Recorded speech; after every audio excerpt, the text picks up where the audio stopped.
Bonjour et bienvenue. Aujourd'hui, on plonge au cœur d'un des mécanismes les plus incroyables du corps humain, la vision. On va décortiquer ensemble comment la lumière qui nous entoure se transforme en un monde, là, juste dans notre tête. C'est la grande question, n'est-ce pas? On va suivre le chemin d'un simple photon de lumière pour comprendre la science qui se cache derrière notre sens le plus précieux, la vue. Alors, pour bien commencer, la meilleure façon de se représenter l'œil, c'est d'imaginer un appareil photo biologique, mais en version ultra perfectionnée. Et voilà l'architecture de cet appareil. C'est un véritable chef-d'œuvre d'ingénierie naturelle, entièrement conçu pour une seule et unique mission, capter la lumière. Et quand on les met côte à côte, les ressemblances sont assez frappantes. Chaque pièce a son rôle bien précis pour obtenir une image la plus nette possible.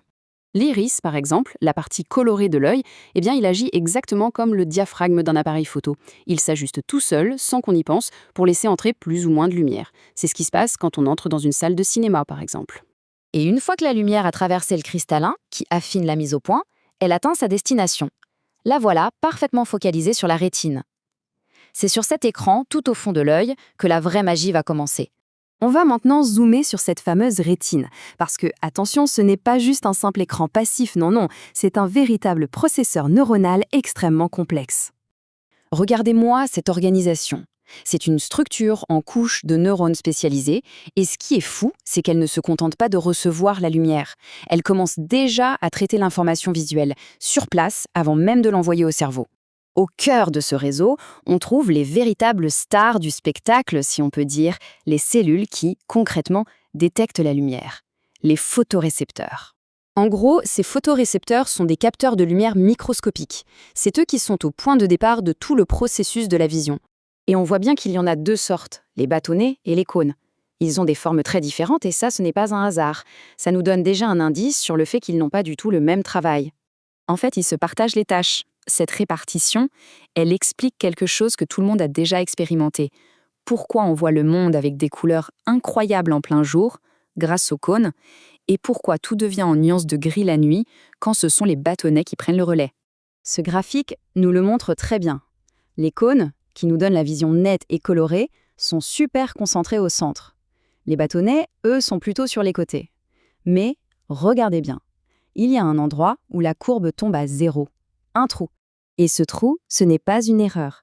C'est une vraie caractéristique de notre œil, et elle a une conséquence assez dingue sur notre perception du monde. Voilà l'explication. La tache aveugle, c'est tout simplement l'endroit où le câble du nerf optique se branche à l'œil. Il n'y a donc pas de capteur à cet endroit précis. On a tous, littéralement, un trou dans notre champ de vision. Et le plus fou, c'est qu'on ne le remarque jamais. Bon, d'accord. Mais alors, comment une particule de lumière, un photon, peut déclencher un signal dans une de ces cellules? C'est quoi l'étincelle? Le secret, il est là. Il tient dans une molécule très spéciale qu'on appelle un photopigment. C'est une sorte de piège à lumière moléculaire prêt à se déclencher à la moindre occasion. C'est une réaction en chaîne quasi instantanée. Imaginez, un photon arrive et percute la molécule. Boum, elle change de forme. Ce changement de forme, c'est comme un interrupteur qui déclenche toute une série de réactions chimiques et au final, ça crée un signal électrique. La lumière est officiellement traduite dans le langage du système nerveux. Mais attention, à ce stade, on a des millions de signaux électriques, mais on n'a toujours pas d'image. On a juste des données brutes. La toute dernière étape de ce voyage ne se passe plus dans l'œil, mais bien plus loin, au cœur du cerveau. Et c'est là qu'on comprend que la vision, ce n'est pas juste une réception passive d'images. Le cerveau est un réalisateur. Il reçoit des millions de points d'information et il les assemble, il interprète les couleurs, le mouvement et il bouche le trou de la tache aveugle en se basant sur le contexte. C'est une véritable reconstruction. Et ça nous laisse sur une pensée assez vertigineuse. Si notre cerveau est capable de combler notre tâche aveugle si parfaitement qu'on ne s'en aperçoit jamais, qu'est-ce qu'il pourrait bien nous cacher d'autre ? Notre vision du monde n'est peut-être pas une simple fenêtre sur la réalité, mais plutôt une peinture, magnifiquement réalisée par notre cerveau.